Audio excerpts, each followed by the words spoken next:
وہ محبت اللہ کی ہے جس میں رونے سے بھی بے حد سکون ملتا ہے۔ ممکن ناممکن تو ہماری سوچ ہے، رب کی ذات کے لیے کچھ ناممکن نہیں۔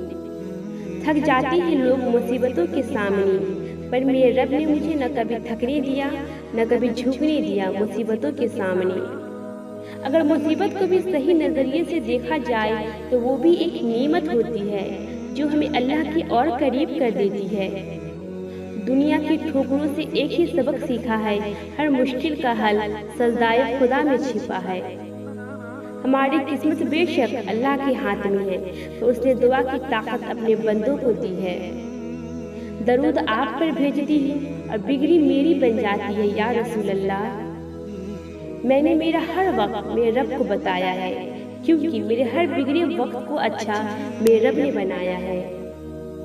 اور پھر میرا اللہ پر یقین ہونا، مجھے وہاں بھی جیت ملی جہاں میری ہار طے تھی۔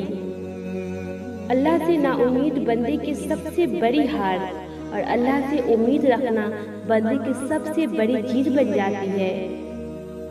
جب رب اپنے بندوں کو مصیبت دیتا ہے، بے شک مصیبت میں بندے کو شکر اور صبر کرنے پر مصیبت سے نکال بھی دیتا ہے۔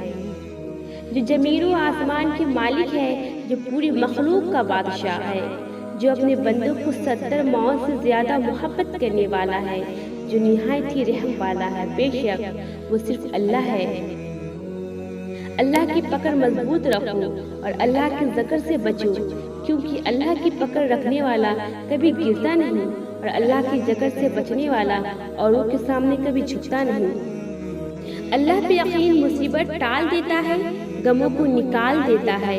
ہنستے ہیں دشمن میری آزمائش پر، میں اس آزمائش کو رب کی محبت سمجھ کر صبر اور شکر میں گزار دیتی ہوں۔ جو مصیبتیں صبر کرنا سکھا دے اور جو خوشیاں شکر کرنا سکھا دے، یقین مانو وہ خوشیاں اور مصیبتیں تمہارے لیے رب کی اور سے بہترین تحفہ ہے۔